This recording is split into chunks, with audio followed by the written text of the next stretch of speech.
there, everybody, and welcome to today's live presentation, 5 Tips to Calm Your Anxiety. I'm your host, Dr. Elise Snipes. 5 tips. Now, there are a lot of different ways to process your anxiety or calm your anxiety, but let's talk about a few that I find particularly helpful. Number 1, recognize anxiety for what it is. Anxiety is part of the fight or flight response. It's your body's way of identifying the fact that there might be a threat. I've made the analogy before that it's like your body's smoke alarm.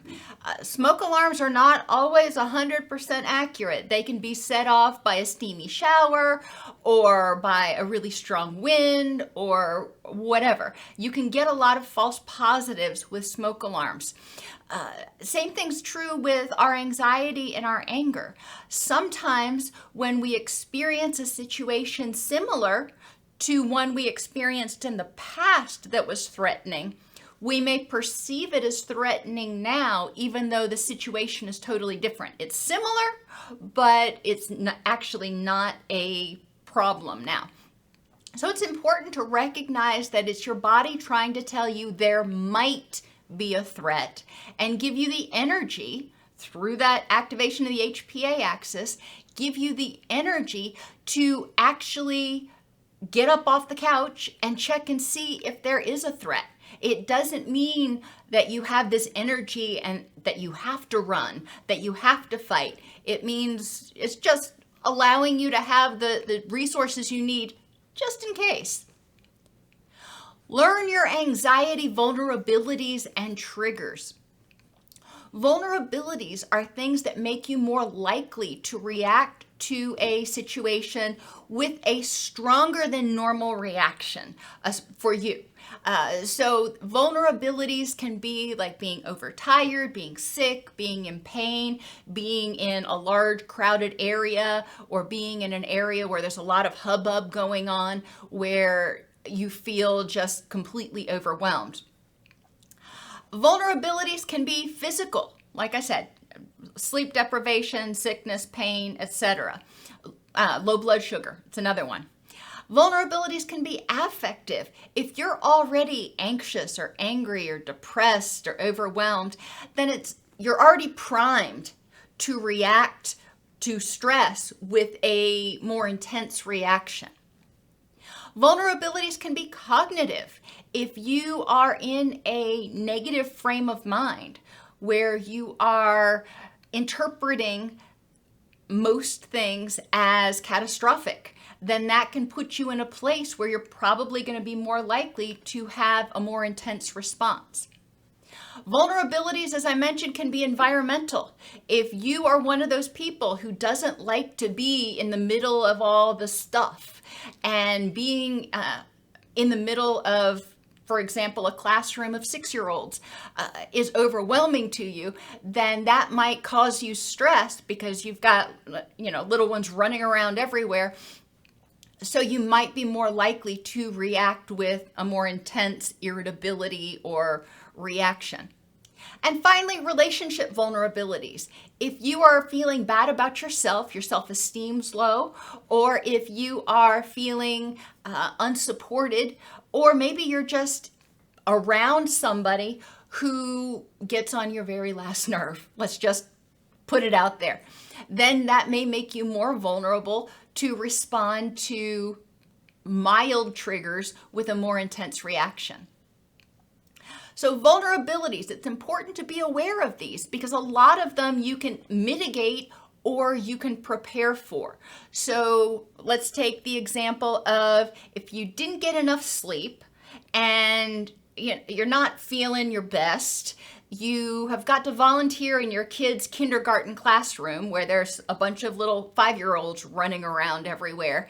And that's not really your thing to be, managing 15 children. There are a lot of vulnerabilities there. So what can you do to prevent your vulnerabilities from resulting in a more intense reaction? Breathing ahead of time. Maybe calling in and saying, you know what, I can't volunteer in the classroom today. Sometimes you just gotta tap out. Triggers are the things that activate your anxiety or your anger. So when you're vulnerable, triggers are more likely to prompt an anxiety response. But again, your triggers can be physical. What physical things trigger your anxiety? Physical sensations, for example. What affective things trigger your anxiety? Maybe if you start feeling depressed, it might also trigger your anxiety because you start worrying that people are going to judge you for being depressed. Triggers can be cognitive. If certain things that you think or certain things that you learn trigger your anxiety. Triggers, a lot of triggers can be environmental. Sights, sounds, smells, and relationships can also be triggers. Again, if you're around somebody who is stressful to be around, that can be a trigger for your anxiety. Or if you're around somebody and you have a fear of abandonment, then certain nonverbals that they have may trigger your anxiety. But being aware of those is important because as soon as you're aware, then you can take steps to more effectively evaluate, is this a threat in this particular situation at this time? Number 3, develop a relationship with your anxiety. I know that sounds really weird. Instead of trying to get rid of it, it's there to protect you. Develop a relationship with it. The first example I'll give you is Piglet. If you remember from Winnie the Pooh, Piglet had some anxiety, let me tell you what. And it could kind of be stressful, I think, to be around Piglet because he was always worried about stuff.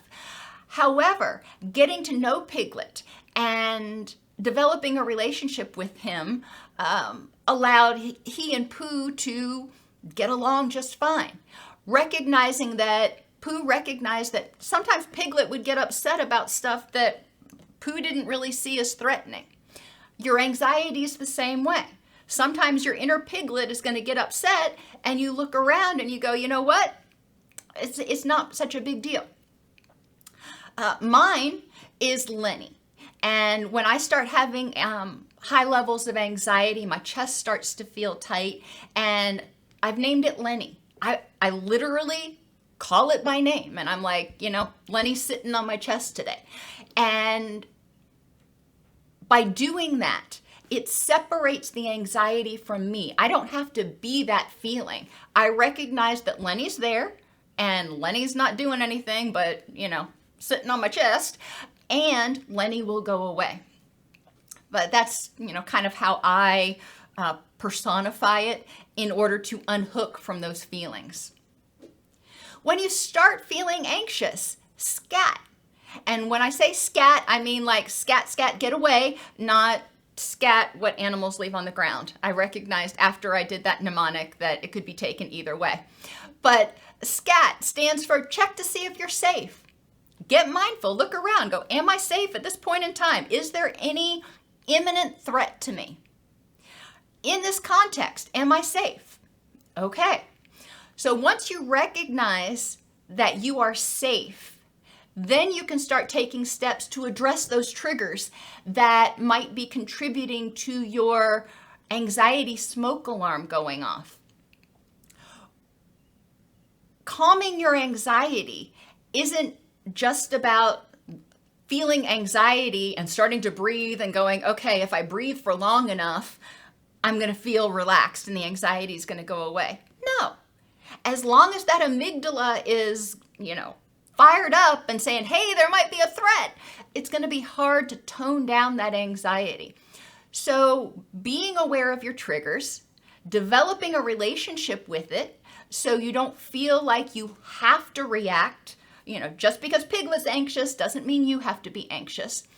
And then addressing those triggers in the moment, looking around and going, okay, that's what's triggering me right now. What can I do about it? And finally, develop an anxiety response plan that includes distress tolerance and square breathing. Now remember square breathing. Inhale for 4, hold for 4, exhale for 4, hold for 4, and repeat. couple of times. And this doesn't do everything, but it can help manually override the stress response.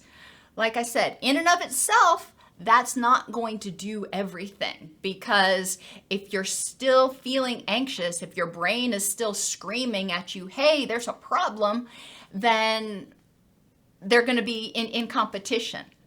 Distress tolerance are things like thoughts that you can have that encourage yourself to recognize, okay, this sucks, and I can get through it. I feel anxious and it won't consume me. Or I recognize that I feel anxious, I see no threat, therefore I'm going to engage in some other distress tolerant activity. But those are 5 things that you can do in order to handle, in general, handle anxiety sort of on the fly. Instead of fearing anxiety, instead of fearing fear, recognize its purpose, get to know it, and help your brain become more accurate. Fine-tune that smoke alarm over time so it gets triggered less often.